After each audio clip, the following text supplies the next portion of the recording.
even if you get very much worldly fame and popularity. All these things, that sounds great for everyone. Right? Yes. Why? Because they're actually an illusion. Because they're actually an illusion. Then we think this sounds wonderful, but actually this isn't wonderful because these things will all be lost. These things we when we gain them, we'll lament losing them. Everything, every single thing. So, yeah, um, the real thing that's good is the consciousness of actually realization of God. What's to speak of association with God? Now, this is high level devotees. So Mother Earth, she's lamenting because Krishna has left. And she had the association of Krishna. She was conscious of Krishna and watching him walk on her earth, perform pastimes, do so many wonderful things. Dharma was also, very happy to see Krishna. But now Mother Earth is lamenting because, and this is in the form of a Surabhi cow, and Dharma, like Yamaraj, he is lamenting in the form of a Brahma bull, like this. So this is this portion of the Bhagavatam. And so Maharaj Parikit, who is the descendant king left by the Pandavas to rule the world, he's witnessing a dark personality dressed like a king beating a cow and a bull, which should never be done. But it was actually the Asura Kali beating the demigods Dharma and the Mother Earth. But he was especially beating Dharma. So this is figurative significance, but it'll also have literal significance as well. Literally it's spoken as it happened, but it has most relevant to us. It's going to have allegorical and symbolical reference to us. So that's where we're at, and the bull is asking Mother Earth why she's lamenting, because the bull he's Dharma, he's very composed. He's not even though he's being beaten and his legs are being trampled, he can tolerate so many things. But she's lamenting, and the reason she's lamenting the most, and he's asking why she's lamenting, is it all of these material considerations of the degradation of the age? And actually she's saying it's because the Lord is no longer here. This is the ultimate thing.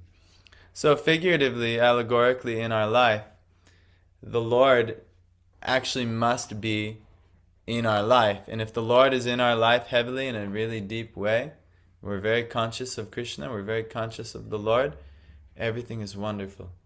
But if he leaves our consciousness, then we have so many reasons to lament, and we will lament. That's just like part of it. The Lord is in one's consciousness, actually the lamentation will not take place. But why are we lamenting? Because the Lord is not actually in the consciousness. So the Lord has left, but also, now she's lamenting. And this is a good thing to lament for, actually. There's nothing better to lament for than not having the association of the Lord or the Lord's devotees. So, the last verses we read were 32 and 33, which said, Lakshmi Ji, the goddess of fortune, whose glance of grace was sought by demigods like Brahma, and for whom they surrendered many a day unto the personality of Godhead, gave up her own abode in the forest of lotus flowers, and engaged herself in the service of the lotus feet of the Lord.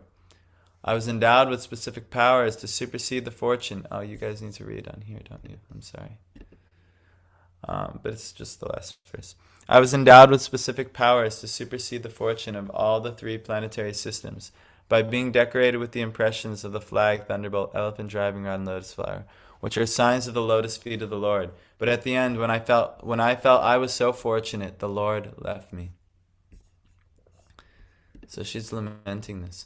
And actually, just like here, we see this. You see this painting? Does anyone know? This actually happened a few days ago, at the beginning of Kartik. Happened when? A few days ago, at the beginning of Kartik. But this is the Ras Lila and the Shard Purnima. And what happened was Krishna came to the gopis. They heard the flute call. He called them with the flute. Only they understood it, but he called them. And then they all came to him. And then he was joking with them a little bit, but then he was, no, actually you should go home. And they're like, no way are we going home. We've come all the way out here. We've abandoned everything. We've given up everything for you, which is actually what advanced devotees do. They'll give up everything for Krishna. But ultimately, we will be tested. Are you sure you want to give this up? I don't know. So anyway, even myself, especially myself, I have so many things. Krishna is, testing me and letting me know. And then, when skies are blue, it's like, okay, but then all of a sudden skies get gray, and then do I still have the same convictions? He's testing me. But I have to endure. And it helps when you hear Bhagavatam regularly and you hear of the activity and behavior of other devotees and you meet other advanced devotees. And this can keep you going. But what happened? He decided at some point, they actually began the Ras dance. At some point they passed the test and Krishna said, okay. And then all of a sudden a lot of intimacy was there and dancing and fun and joy, and the whole Ras dance began. And Krishna's dancing in every which way. Every gopi thought he was dancing with her alone, personally. He was dancing in such a skillful and expert way that only the Supreme Personality of Godhead could. And then at some point, though, Radharani leaves the dance because she is not getting the special attention of Krishna. She's noticing. Only she. Every other gopi noticed that it was Krishna dancing with her. But then she noticed, wait a second, Krishna's dancing with everybody. He's not just dancing with me. So then she was like, no, I don't want like that. I don't want Krishna like that. I want me and Krishna. So she left the Ras dance. So when she left, then Krishna, she fuels Krishna's entire enjoyment. So then Krishna himself had to leave. So then he went and left and sought out Radharani. And then in seeking out Radharani, also this was done ultimately to glorify Radharani, because Radharani, her love is topmost. And actually she gives Krishna the topmost pleasure, actually. And that's why she was most upset, is that, with Krishna so distracted with everyone else, I can't give him, he can't accept full service. So she left, and then she knew he would follow. He follows, and then she could serve him nicely, and then they were having very intimate exchanges. But then, because also Krishna wanted to glorify Radharani, but also he wanted to save Radharani from being criticized and condemned by the rest of the gopis out of envy and things like this. So he knew that they would eventually find out that she was the only gopi missing. And they did find out, and they were looking and looking and looking for them. And they were going mad looking for Krishna because he was there, he was with them, it was so fun, it was wonderful, and then he left. And for the living entity, and even like such high living entities like the gopis, to have the Lord, experience the Lord, and then the Lord leave is like the worst thing ever.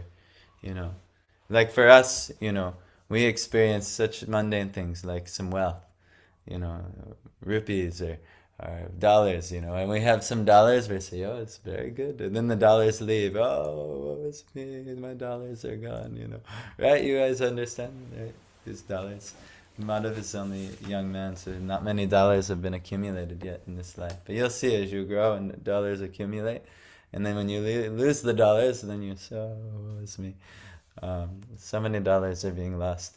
But this is this is not actually any type of significant pleasure, but it's relatable to us because this is where we place our consciousness and pleasure on material things, wealth, fame, beautiful wife. I mean, many people are getting divorced and things like that, and their heartbreaks and breakups, and and they have a beautiful lady, and then something happens, she leaves, and things like this.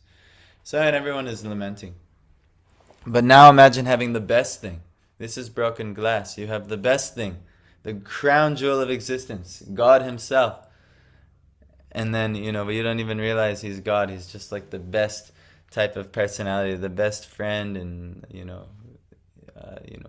one to have a relationship with. And then just vanished. So they're going mad, quite literally mad. And eventually, they did find, Krishna actually left Radharani for good reason. One, because he knew that they would eventually find Radharani and they'll criticize her for being selfish and stealing Krishna and all these things. So he knew that that she has to also, they have to have pity on her. So he left her, and also he wanted to glorify her, because by her exhibiting such separation, the gopis were realizing that their separation from Krishna was nothing compared to this gopi's separation from Krishna, and this is Radharani. And so when they see Radharani's separation from Krishna, they're just stunned. And instead of criticizing and being angry with her, which was and envious, which was currently going to happen, they instead became very sympathetic with her and actually glorified her, because look how much this woman is lamenting in separation. This is why she's the favored one by Krishna. So anyway, but this is the type of mood we should lament. Actually, we lament for so many things. Oh, my money is gone. Oh, my job is gone. Oh, my career opportunity is gone. My house opportunity is gone. My youth is gone. That's a good one. I don't realize that one yet. It's coming. But this we lament for so many material things. But actually, if we had what we should really lament for, what's really worth lamenting for, is when we lose the association of sadhu sangha. Actually, when we lose, why? Because the sadhu sangha, they're carrying Krishna. Krishna is experienced through the ear. This is how you experience Krishna. This is how darshan of Krishna occurs. It's through the ear of sadhus. And when Krishna has entered the ear enough times, he'll come in the heart and he'll clean everything in the heart. Which is why one of the things we were chanting, Krishna's name. And when we hear Krishna's name enough, and we hear Krishna's pastimes enough, and we hear from Krishna, and then we seek out Krishna's advanced devotees and we hear from them, then Krishna will actually come and take residence in our heart. But not yet. We're still a baby face. We're still we are in our spiritual youth, you could say, or not even infancy. Spiritual infant, yes. No, I'm trying to understand something. Isn't there something that we usually do before the Bhagavatam? Yes. I'm just giving. Yeah, we're gonna do all of these things. Okay, I wasn't sure. If Yes. Even last night, I'm glad you reminded me, because I forgot to do Mangal Charana last night. But I'm giving a little context for. I'm sorry, I wasn't sure. No. It's exactly what we're supposed to do. But anyway, this is the context. I was gonna do when we actually began the Bhagavatam. So now Mother Earth, she's lamenting like anything for Krishna not being here. And I was just giving some example of this painting, Ras Leela, to understand this thing.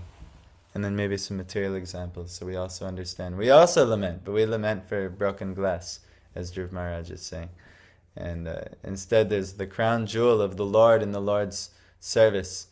And if we really understood what's worth lamenting for, we'd lament for any type of diminishment of this. When devotees leave, advanced devotees leave, when our service opportunities leave, or when we find ourselves in places where we cannot be so conscious of the Lord, this is worth lamenting over. But everything else is, this is our immaturity. This is our ignorance. So, but the Bhagavatam is about overcoming ignorance. Krishna is very interested in us overcoming our ignorance. One of the significances of a lamp is a lamp illuminates, So we offer a lamp to Krishna, and we want to illuminate the reality of Krishna. So this is Krishna consciousness, to illuminate the reality of Krishna in your life. And by doing so, you'll recognize the real gem, and you'll have a real reason to lament.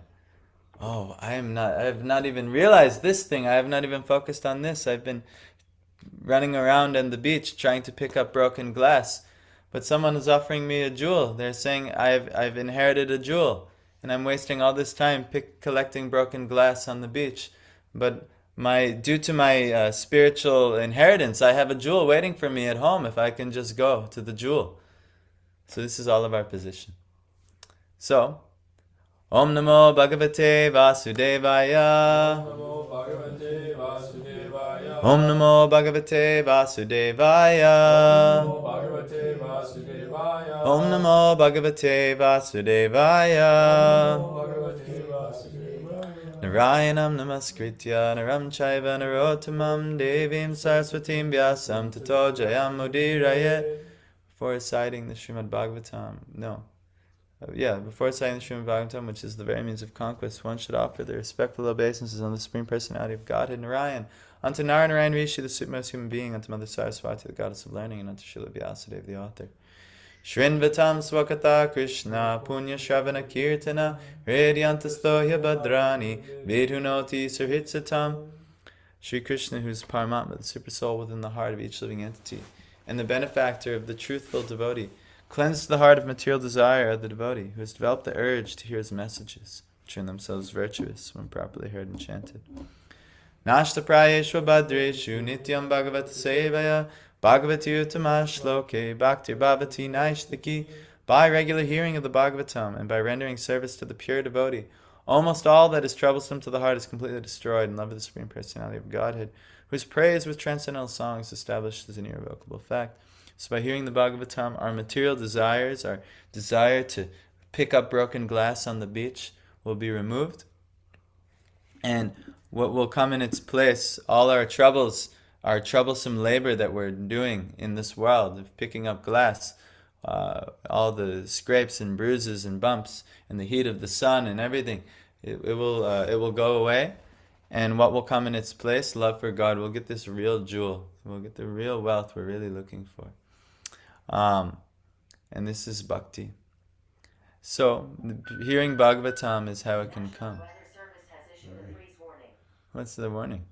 Freeze warning. Freeze warning. Okay. It was 35 this morning. Okay, wow. That is very cold. I'm glad that Tulsi's are in. So, Mother Earth, she's lamenting that he's left. We'll read this verse and then remind me to do Mangal Charana. Okay? Yo vai mamati paramasura vangsharagyam. Yo vai mamati param asura vangsharagyam. Okshahini shatamapanudadatma tantra. Akshahini shatamapunadan atma tantra. Tvang dushtamuna paramatmani porushena. Dushtamuna param atmani purushena. Sampadayanya dushuramyam abhibhradangam. Sampadayanya dushuramyam abhirarangam. Yaha, he who, by, certainly, mama, mine, atibaram, too burdensome, asura vangsha, unbelievers, ragyam, of the kings, okshahini, one military division, shatam, hundreds of such divisions, apanudat, extirpated. I think there might be a typo there, but I'm gonna have to research what does extirpate mean. So, extirpate. No, it might not be. Extirpate. Yes, extirpate is the word, and it means root out, destroy completely. Very interesting. Like extermination, but extirpate. So apanudat means to extirpate it. Atma Tantra, self-sufficient. Tvam, unto you. Dushtam, put into difficulty. Unapadam, devoid of strength to stand. Atmani, internal. Parushena, by dint of energy. Sampadayan, for executing. Yadushu, in the Yadu dynasty. Ramyam, transcendently beautiful. Abhibhrat, accepted. Angam, body. O personality of religion, I was greatly overburdened by the undue military phalanxes arranged by atheistic kings, and I was relieved by the grace of the personality of Godhead. Similarly, you are also in a distressed condition, weakened in your standing strength, and thus he also incarnated by his internal energy in the family of the Yadus to relieve you. Purport. The Asuras want to enjoy a life of sense gratification, even at the cost of others' happiness. In order to fulfill this ambition, the Asuras, especially atheistic kings or state executive heads, try to equip themselves with all kinds of deadly weapons to bring about a war in a peaceful society.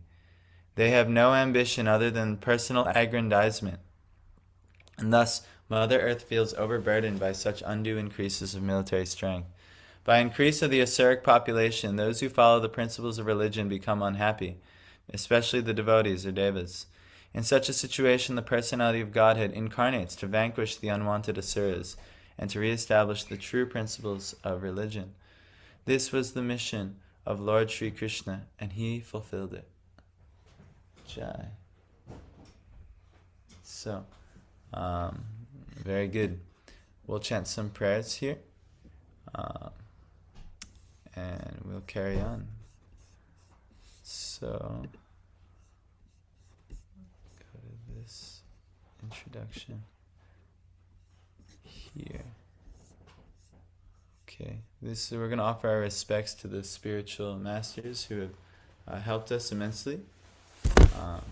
So these are some prayers, how they opened our eyes and brought knowledge. Hey, Surabhi. We're back. Hope you're doing well. I am. Thank you for asking. How are you guys? Yeah, we are good. Good.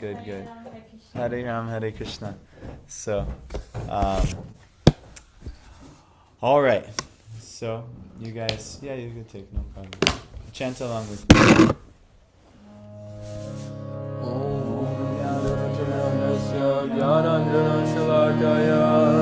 Chakshurmilitam yena tasmai Shri Gurave Namaha. Shri Chaitanya Manobhishtam Stapitam yena Bhutale Swayam Rupa Kadamayam Tadati Swapadantikam Vandeham Shri Guru Shri Yuta Padakamalam Shri Gurun Vaishnavangscha Shri Rupam Sagrajatam Sahagana Raghunatam Vitam Tam Sajivam Sadvaitam Savadhutam Harijana Sahitam Krishna Chaitanya Devam Shri Radha Krishna Padan Sahagana Lalita Shri Vishakandritangscha He Krishna Karuna Sindhu Dinabandhu Jagatpate Gopesha Gopika Kanta Radha Kanta Namostute Tapta Kancana Gaurangi Radhe Vrindavaneshwari Krishabhanu Sute Devi Pranamami Hari Priye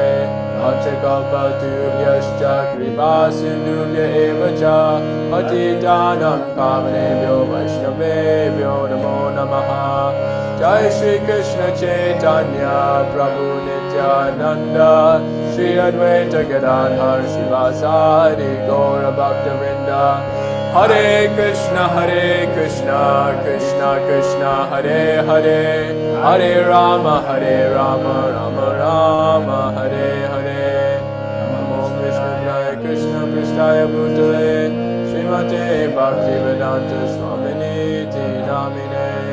Namaste Saraswati Devi Gauravani Pracharine, Nirvishesha Shunyavadi Pastatya Deshatarine.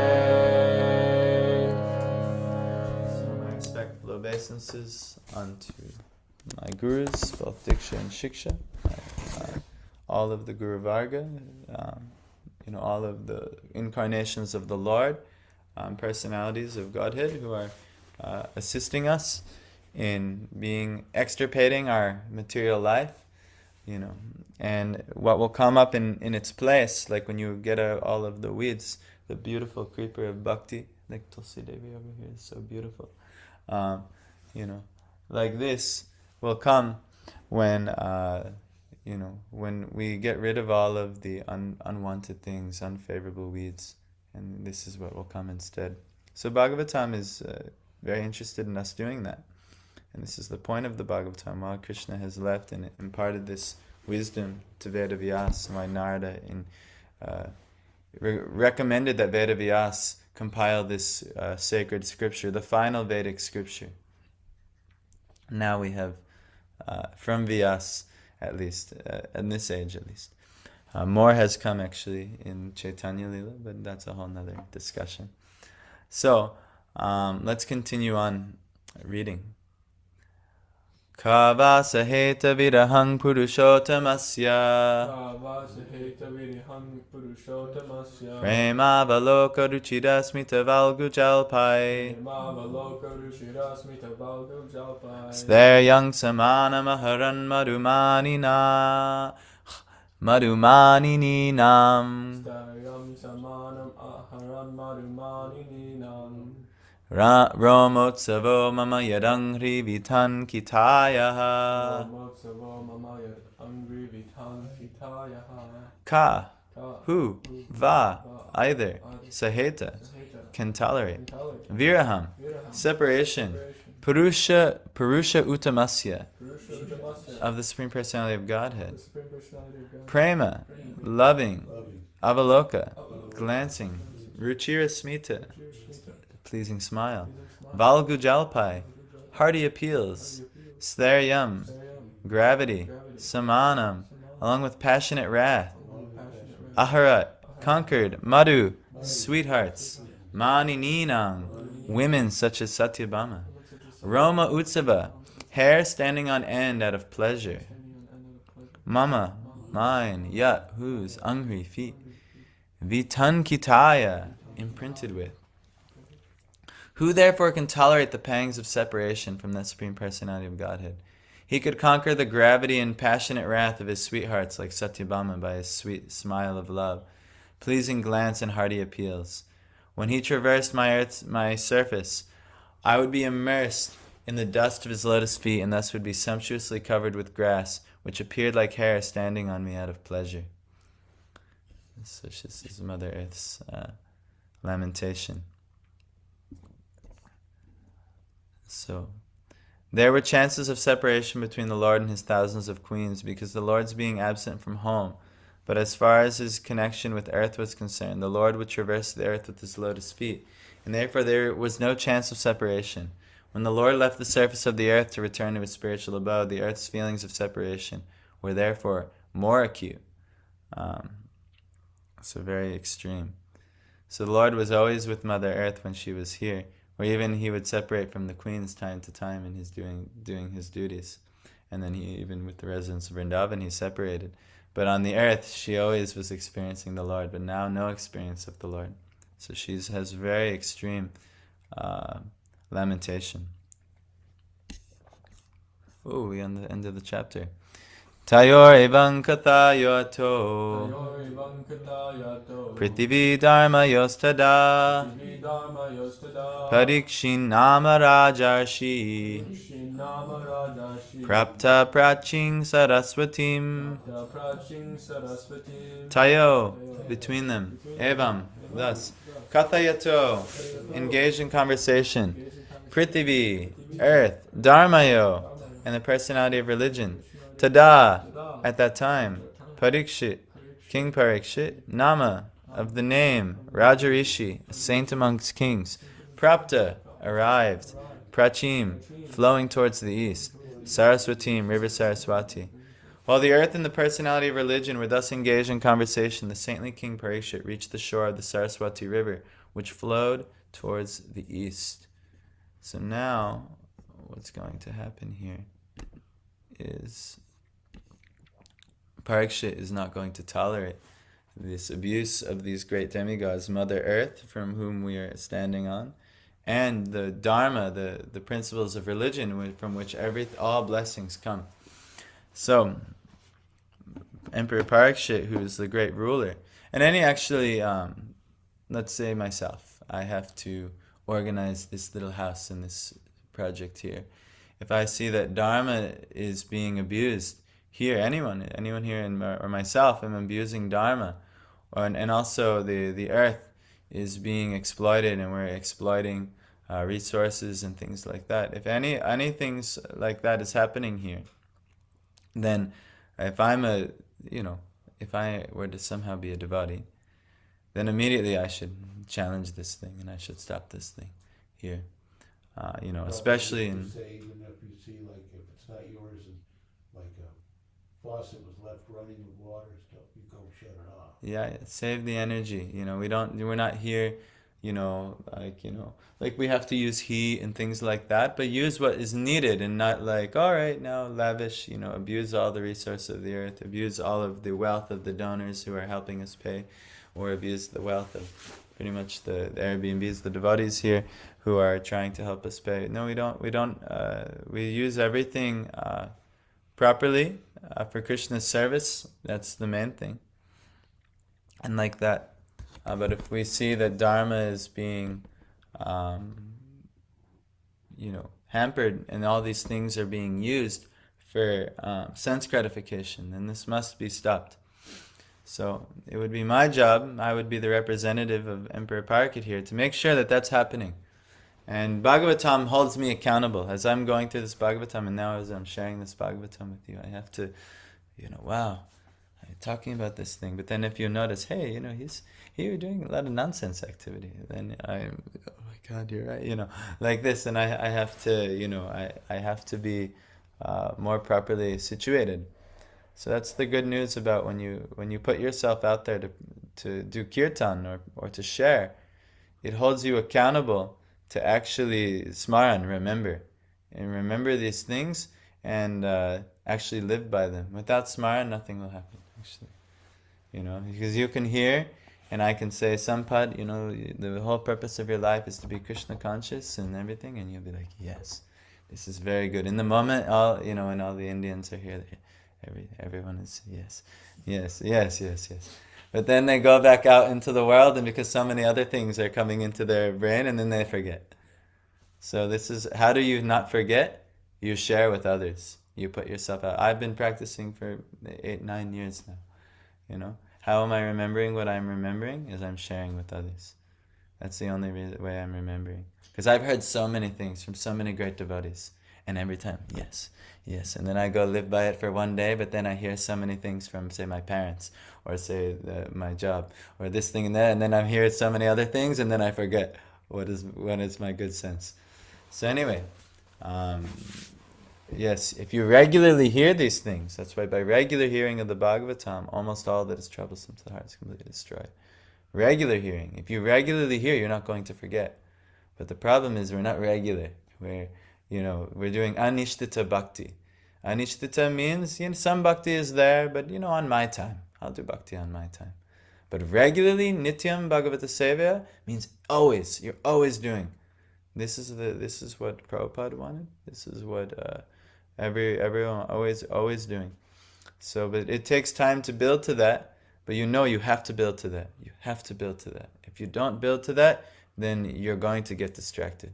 You won't remember. And especially at the time of death, you may not remember. Death is the ultimate test. Everything that you hold dear is now going to be ripped away from you in your illusion. And unless you're thoroughly trained and your consciousness is thoroughly nishta or fixed, it'll be overwhelming, and then the soul will inevitably think of and lament for material things. Oh, my wife, oh, my son, oh, my wealth, oh, my this, that, and the other thing. And then next thing you know, we have to go. Krishna puts us in a situation to go chase those things again. Why? Because it's not, we're not thinking, oh Lord, I'm ready to come to you now. Please, please send me to you, to your lotus feet. No. Well, hopefully yes. But it's such a test. And what may happen instead is you develop affection for things of this world. Oh, Abhiram. Oh, Sita. Oh, my house, my property, my community here, all these things. And then next thing you know, Krishna Soka, you can come back and associate with these things again. No problem. But why? Why go through all these struggles and pains, picking up glass on the beach, when we have the jewel of the Lord waiting for us? But all we have to do is turn to Him and be conscious of Him. And yes, this is what I want. Yes. So anyway, we'll begin this chapter here. We'll read the first verse. And then we'll probably finish. Sutu vacha tatra gomitunang raja hanyamanam anathava danda hastang cha vrishalang tadrishe nripalanchanam. Sutu vacha, Sri Sutta Goswami said, Tatra, thereupon, go mitunam, a cow and a bull, Raja, the king, Hanyamanam, being beaten, Anathavat, appearing to be bereft of their owner, Danda Hastam, with a club in hand, Cha, also, Rishalam, lower caste, Shudra, Dadrishe, observed, Nirpa, a king, Lanchanam, dressed like. So Sutta Goswami said, after reaching that place, Maharaj Parikshit observed that a lower caste Shudra, dressed like a king, was beating a cow and a bull with a club, as if they had no owner. Purport. The principal sign of the age of Kali is that lower caste Shudras, or men without Brahminical culture and spiritual initiation, will be dressed like administrators or kings, and the principal business of such non-Kshatriya rulers will be to kill the innocent animals, especially the cows and the bulls, who shall be unprotected by their masters, the bona fide Vaishyas, the mercantile community. In the Bhagavad Gita 1844, it is said that the Vaishyas are meant to deal in agriculture, cow protection, and trade. In the age of Kali, the degraded Vaishyas, the mercantile men, are engaged in supplying cows to the slaughterhouses. The Kshatriyas are meant to protect the citizens of the state, whereas the Vaishyas are meant to protect the cows and bulls and utilize them to produce grains and milk. The cow is meant to deliver milk, and the bull is meant to produce grains. But in the age of Kali, the Shudra class of men are in the post of administrators, and the cows and bulls, or the mothers and the fathers, unprotected by the Vaishyas, are subjected to the slaughterhouses organized by the Shudra administrators. Many things here. The cow and the bull. The cow is our mother. We take the cow's milk. We should never ever eat its flesh. You're a vegetarian, right? Yeah. Yes, good. Yeah, like As of 3 days ago, you're definitely vegetarian. yeah. Yeah. It's good. It's recommended. It goes against Dharma to. Mercy. Yeah, Dharma. One of the pillars of Dharma, one of the legs of the bull of Dharma, is the leg of mercy, and so eating animals, not being considerate of their life, or supporting violence towards them, it cannot have good karma. So it makes sense not to. So very happy you're here. We have cows back at home. Yeah. So I'm sure in India you grew up a Hindu. Yeah. Yeah. So you would never harm a cow. No. Probably. So in your whole life you probably never ate beef or anything like No, this. no, Yeah.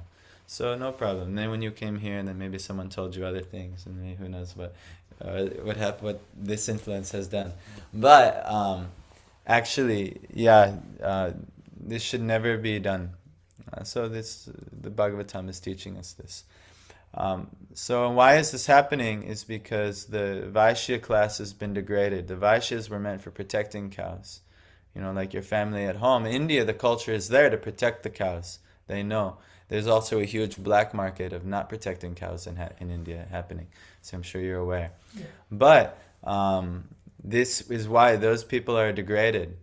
And they're willing to trade dharma for money, for rupees. And so they start to degrade society. And Kshatriyas, they're meant to protect the citizens of the state. But ultimately, they are abusing dharma, and they're abusing everyone.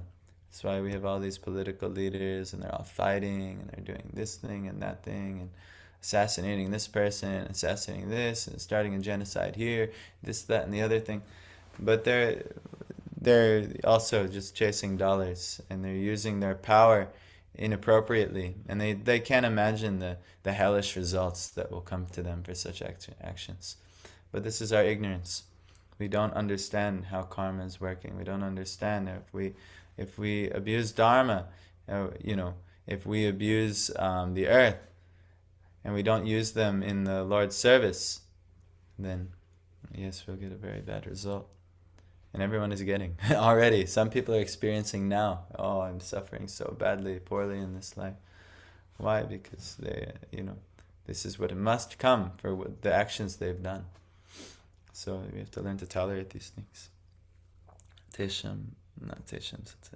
Tatenu kampam susamikshamano bunjana evatma kritam vipakam hridvagva prabir vidadan namaste shiveta yamukti pade sadayabhak. It means that, if we're seeking the Lord's mercy, we have to accept the results of the activities that we've done. that have been done, and we understand, okay, I'm experiencing this reactions due to my own actions, due to what I've done previously. This is why this is here in my life. And now with your heart, with your mind, with your words, and with your body, I'm offering this unto you, Lord. And if you do that, you can expect the Lord's mercy. If you take your mind, your consciousness, your words, your speech, and then your very body in service, and you offer it to the Lord, you can expect a good result. He'll give you that mercy. But yes, most are not doing that. They're doing the opposite. And so now the Lord will have to punish.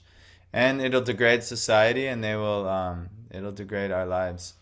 So we're going to learn about this more, how in Kali Yuga, the demon Kali, he is abusing, and Maharaj Parikshit is going to punish him, but then Kali is going to be very smart. He's going to beg him for his mercy and say, I also have a role, please. So Maharaj Parikshit is going to give him a place in which he can exist peacefully, that he also has a place in society. And so now, unfortunately, that place is those places are so far-reaching, because that's the nature of Kali Yuga. And now, as soon as you walk out the door here, you'll see Kali Yuga practically everywhere. He is given a place practically everywhere. Why? Because the people have degraded, and that's the age. Anywhere where certain activities, and these happen to be our 4 regulative principles. Doesn't gold reside with Kali? Yes, gold and wealth, wherever there's wealth. And even you could say silver, or this currency, that currency, Well, just rupees. Yeah. Yeah, anywhere where there's great wealth, or wealth. Wealth can be used in small doses in Krishna's service. Everything can be used in Krishna's service. So the five places will be mentioned, but the 4 have to do with the pillars of Dharma.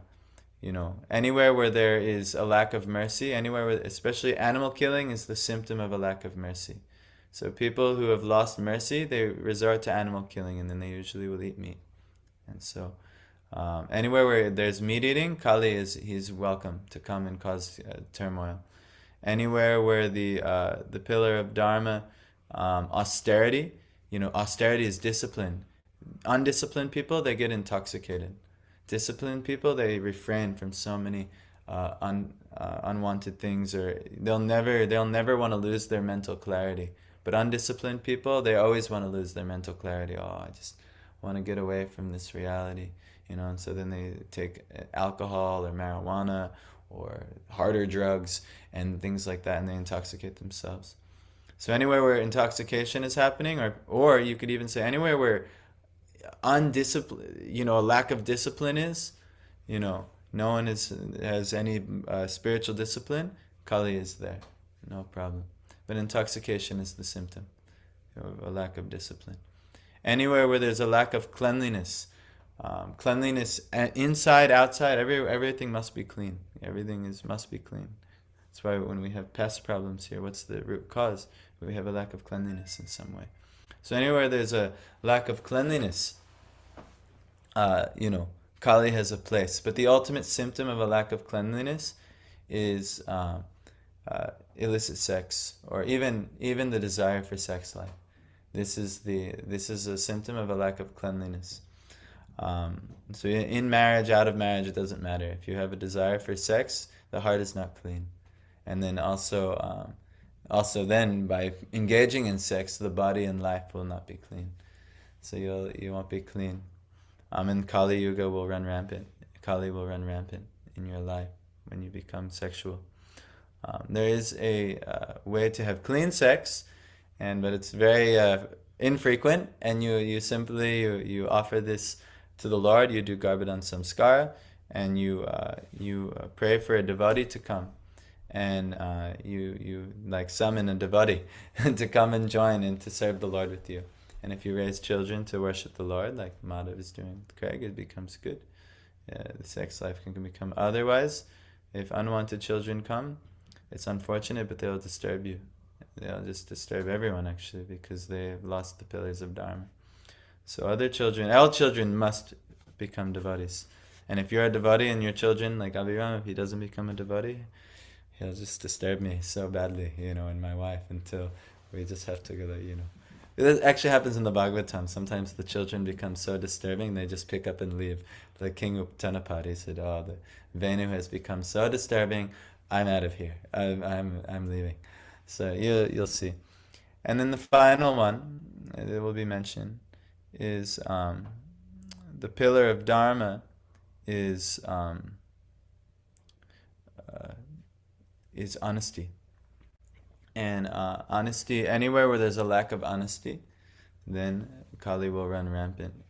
We actually have this very duplicitous nature. It's a very, very bad thing that is present in many of us, where we tell people one thing, but in our heart we're thinking something else. We might say, "Oh, you're so nice," but in our heart we're thinking many criticisms of that person and things like this. We have a lack of honesty. So the main places where dishonesty would be, Prabhupada said no gambling. Places, and I've experienced this, the stock market, the crypto markets, all these places where dishonesty is running rampant, cheating, the business fields, all of these places, Kali has his places there. And it's very, very, it's very prevalent. The casinos, all of these things. So Prabhupada said no gambling, don't associate with these things. So I've learned a few lessons this past month.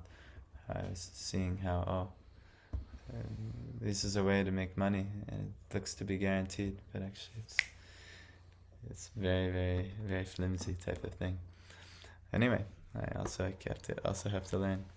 But Kali, he can take precedence here, and then the last place where Kali can take place, he is given one more place. It'll be discovered in this chapter, and it's where there's wealth. Wealth should be used for Krishna's service. Wealth should not be used for your own self-aggrandizement, your own advancement. Like this, if you enhance Krishna's service, then it's perfect, and then wealth will be perfect, and Krishna will maintain you. Goptritve varanam tata, he'll maintain you. You'll be plenty maintained. You'll have a great life. But if you use wealth otherwise, then Kali will run rampant, and you'll probably be cheated of your wealth altogether by one of Kali's agents.